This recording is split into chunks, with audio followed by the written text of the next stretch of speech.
Na verdade, gente, quando a gente está falando de um novo modelo profissional, esses sócios proprietários eles vão ficar como sócios proprietários do clube associativo.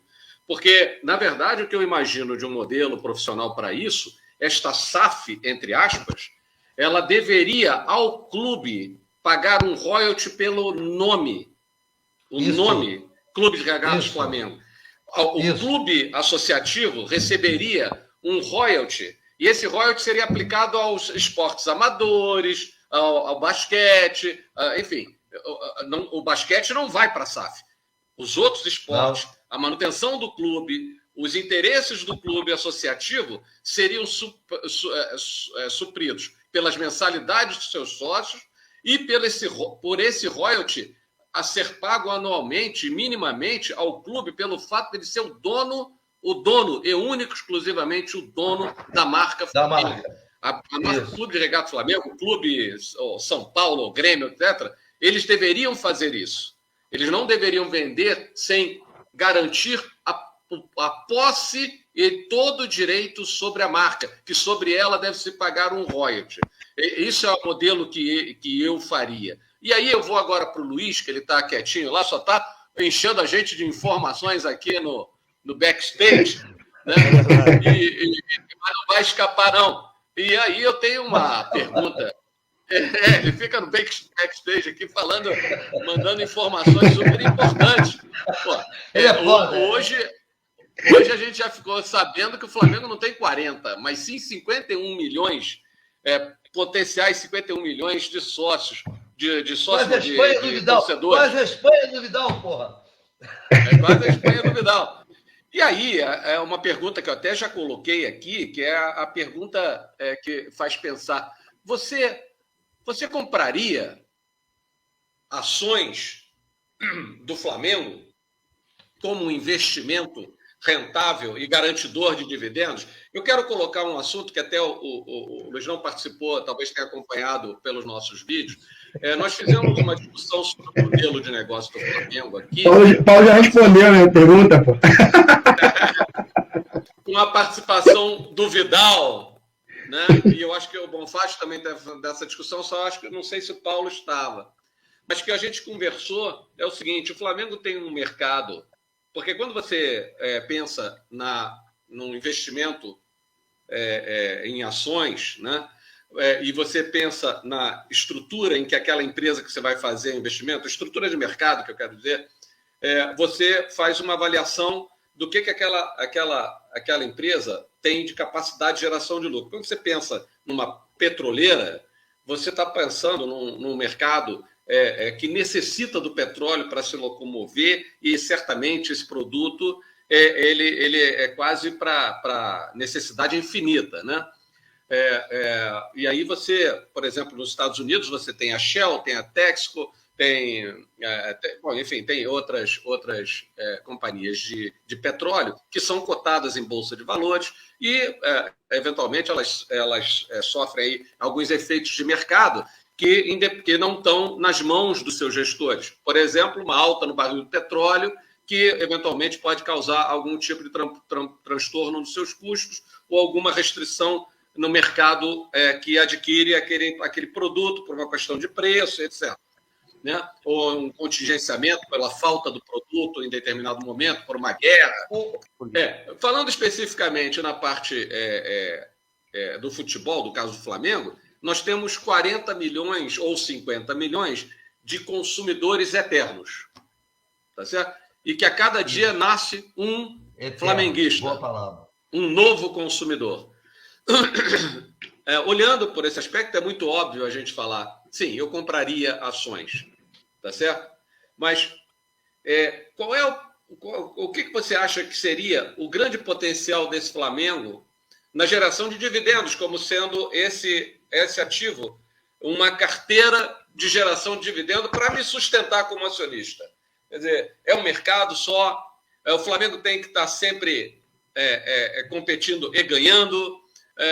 Quais são os produtos assim que você acha que podem fazer com que o Flamengo amplie, na sua opinião, claro, porque nenhum de nós é dono dessa verdade, claro, mas Sim, claro. efetivamente uma coisa nós sabemos. O Flamengo hoje, segundo a tua informação lá, que você pegou de uma fonte, tem potencialmente 51 milhões de consumidores garantidos, que não compram camisa do Vasco.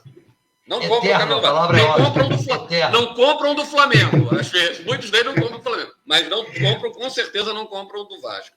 Fala, Luiz. Eu acho o seguinte, a resposta para você é sim, claro que sim. Eu compraria como investidor e como torcedor.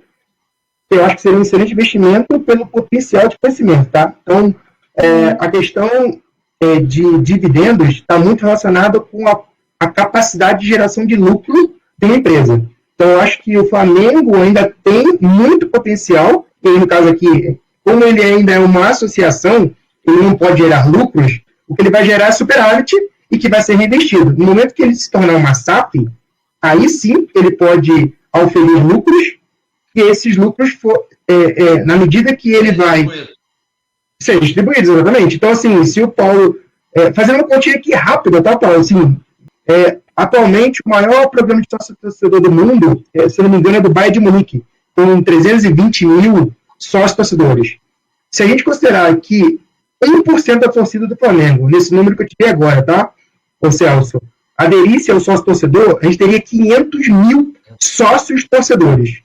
E aí, só com este público atribuindo uma receita média de R$40, obviamente que está falando que tem programas mais caros, programas mais baratos, mas um custo médio de R$40, só para poder simplificar a conta, 500 mil vezes 40 dá 20 milhões, 20 milhões vezes 12 dá 240 milhões de reais por ano, só com a mensalidade de sócio-torcedor. Obviamente que, como o Paulo falou anteriormente, a área de marketing ainda não está totalmente focada em alavancar e prospectar novos negócios, porque falta fazer pesquisa para saber efetivamente o que os sócios gostariam de ganhar como benefícios na medida que eles façam adesão como sócios-torcedores. Mas, na minha visão, tá, eu ficaria muito feliz como sócio se o Flamengo, por exemplo, criasse aquela figura que a FIFA faz nos jogos da Copa do Mundo, porque a Copa do Mundo é um grande evento, acontece em cada país, mas não tem lugar para todo mundo no estádio. E a torcida do Flamengo é a mesma coisa.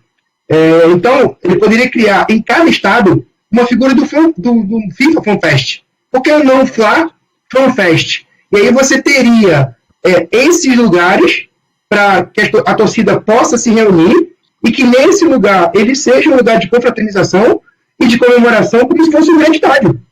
E aí você teria potencial. E tem um detalhe, isso você pode fazer como franquia. Sim, eu posso fazer como franquia, eu posso vender os produtos licenciados, aí eu alavanco, o Celso, e a gente vai um pouquinho para o ticket médio. O quanto cada um dos 50 milhões de torcedores poderiam consumir de ticket médio se eu tenho, por exemplo, um Fla Fan Fest em cada capital do Brasil. Se eu tenho um Fla Fan Fest em cada capital que tem torcedores fora do Brasil. Então, eu poderia reunir torcedores do Flamengo em Portugal, na Alemanha, nos Estados Unidos, enfim, e ser um grande evento para você confraternizar e reunir flamenguistas ao redor do mundo. Então, assim, na medida que você tem o clube associativo virando uma SAF, você tem potencial para poder alavancar esse tipo de projetos, entendeu, Celso? Então, assim, e aí... O céu é o limite. O céu é o limite. Funcionar top. O céu Exato. é o limite. A marca vai, vamos tratorar. Não tô checando, não. É financeiro. O céu realmente é o limite. São duas coisas que são importantes para que esse limite ele seja cada vez mais ilimitado. Né?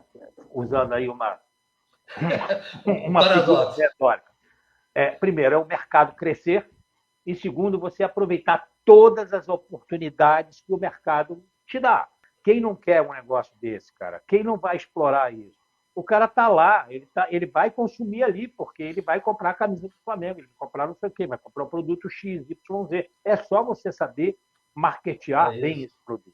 E aí, eu concordo com o Luiz quando ele diz que a grande oportunidade, e compraria também ações, exatamente de exponenciar esse potencial que o Flamengo tem de gerar receita. E se você mantém os custos num patamar razoável, é óbvio que o custo vai subir, porque para você potencializar essa receita, você vai ter, como o Paulo falou, que ter um elenco de 35, 36 jogadores, mas não com os Rodinês e outros da vida. Não. É tudo seleção, é tudo seleção. Você tira um time, bota outro e está lá para ganhar. E tem Por isso precisa de liga. Por isso precisa de liga para não ter superposição. Isso é importante. O produto é o campeonato. Não é o Flamengo, não. O Vidal falou, a gente tem 50 milhões, mas não faz verão sozinho. Perfeito. O Celso matou. O Celso, ele mira no Tigre aqui no meio do olho. É um tiro só. Pim! É 50 milhões de torcedores cativos e fiéis. Quanto vale? Quanto vale isso?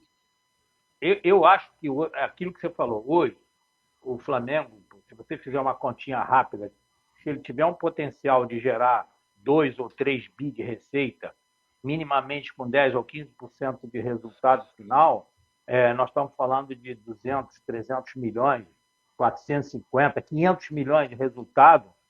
Se você multiplicar isso por 10 vezes, são 5 bi, assim, fácil. Fácil. Não precisa fazer conta. Exato. O EBITDA do Flamengo hoje já é 200 milhões. E foi um comentário que o Luiz fez que eu achei assim sensacional, que poderá ser talvez aquela red pill, né? Aquela pílula vermelha que pode mudar a história do Flamengo e do sócio-torcedor do Flamengo. Que, conforme ele falou, cara, tantas coisas passaram pela minha cabeça. Lá foi um teste. Mas isso foi feito em 2019, foi feito no Maracanã. Sim, a final lá em Lima e o Maracanã, transmitido em telão. Perfeito. Mas é uma iniciativa... Foi feito em Portugal também. Foi feito em Portugal. Foi feito em Lisboa também. Oi. Mas uma iniciativa isolada, sem o padrão, entendeu, Celso? Eu vou dizer o seguinte, você pega os seus parceiros... Você coloca o produto licenciado, você coloca o produto que você vai gerar royalties, cara, e gera um volume de vendas. Você tem a Brahma como parceiro, você tem a Brahma como parceiro. O Flamengo tem mais de 30 parceiros hoje, porque tu pega hoje o site do Flamengo, né? Tem patrocinador que aparece na camisa, tem patrocinador que aparece só no backdrop quando dá entrevista, e tem patrocinador que é só para ativação em rede social. Tem 30 parceiros. Cara, o que não vai voltar, ô Celso? Você imagina, cara, um negócio que vai dando visibilidade, que vai dar mídia, que vai dar audiência, que vai gerar situações instagramáveis. E sócio-torcedor. O sócio-torcedor de Rio. O cara com a carteirinha de sócio-torcedor off Rio, ele tem acesso ao FanFest sem pagar ingresso. Ele paga só o consumo. Cara, mas top. Coisas que você pode fazer, isso daria uma alavancada estúpida no sócio-torcedor. E você não precisaria nem gastar o dinheiro com espaço, que você pode fazer, como eu tinha falado, a franquia. Quer dizer, você quer fazer o fã? Eu vou te dar o arquiteto, eu vou te dar a empresa construtora para fazer os quiosques, para fazer a ambientação, toda aquela parte visual. Quer dizer, você entra num galpão totalmente estilizado de Flamengo, com telões espalhados e o caramba. Porra, o cara ele já entra num ambiente flamenguista, aí ali tem um quiosque que vende camiseta, outro quiosque que vende faixa, outro quiosque que vende o cacete, e o cara sai de lá um verdadeiro peru todo cheio entendeu? Boné, faixa. E, agora, só um minutinho. Pro programa sócio-torcedor, porque o Feldman, ele contribuindo com 10, 15 reais, ele pode ter acesso a essa merda e assistir todos os jogos, não é só o jogo final, não. Todos os jogos do Flamengo. Aí o cara tem que estudar a demanda daquele lugar. Porra, aqui eu tenho demanda o quê? Para 1.000 caras ali? Então vai ser um espaço para 1.000 caras. Ali explodiu a cabeça do cara aqui, Paulo. Aí, explodiu a cabeça do cara. Não, olha só, tô rindo. Sabe que eu tô rindo? Tô rindo o seguinte, Luiz. O Luiz é mestre, tá? Por favor, mestre. e ele é de RH. É tão visível que está subutilizado, que está subdimensionada a exploração da marca, é tão perceptível. E o Ferdinand é judeu. Judeu burro nasce morto, sabe? E tem outra coisa. Judeu ferve de ideia. O cara já ficou com a careca, tá brilhando. Ou seja, o que acontece? Tá brilhando. Mas assim, cara, o céu é o limite. Deixa eu falar, é legal isso, mas, de novo, a gente está no Brasil. Eu vou contar aqui, é rapidinho aqui, 30 segundos. Numa cidadezinha no interior, um cara foi e abriu uma casa de prazeres. Né? E a casa de prazeres lá, ela ficava apinhada, mas o faturamento do cara não decolava. E acabou falindo. Mas ele foi ver o que acontecia. Os frequentadores iam lá, desenrolavam para depois do expediente. Então a casa não faturava nada. Então os caras esperavam acabar o expediente para pegar, né, o estoque e levar para o abate. Então o que está acontecendo aqui é o seguinte: eu tenho aqui do meu lado, eu tenho um cara que ele tem aqui um centro comercial. O cara pegou na praça de alimentação, tem um telão enorme ali, mas enorme. Telão de responsa mesmo, aquele tipo do estádio do Maracanã, entendeu? E todo jogo lá, eu não sei como é que ele tem a licença para fazer ali a projeção. Meu amigo engarrafa a rua aqui. Todo jogo do Flamengo engarrafa, todo, entendeu? Então, aquele caso, ele não paga nada ao Flamengo. Então, quando a gente vai montar um negócio desse, vai ter Brasil, né? Que é o caso. Sim. Vai ter o cara que vai colocar isso só para vender, ganhar ali na cerveja e ganhar no churrasquinho, e em contrapartida. Então, no Brasil é muito difícil isso, muito difícil. Não, mas não, sabe o que é? O que acontece é que a gente tem essa mentalidade mesmo, eu concordo contigo. Mas, Bonfa, se você faz um trabalho realmente profissional, aquilo é quase como um parque de diversão. Entendeu? Exatamente. Então, é quase como um parque de diversão. Se você fizer uma coisa de atração, o cara do shopping ele não vai conseguir botar um ambiente totalmente rubro-negro. Ele só vai botar o telão. Agora, se você botar um ambiente totalmente rubro-negro e aí você amarrar isso com alguns atrativos, que aí é uma questão de gente de marketing, gente que faz essa parte de... gente profissional para isso. Tem gente profissional para isso. Se não tiver aqui no Brasil, busca na Disney. Lógico, busca na exatamente. Disney. Pega um cara que faz aqueles ambientes da Disney, aquelas quiosques que tem na Disney, que você vai, um lugar é um barzinho temático. Deixa eu dar um exemplo. Que a gente vê muito em filme. Um monte de coisa. Estilo Outback.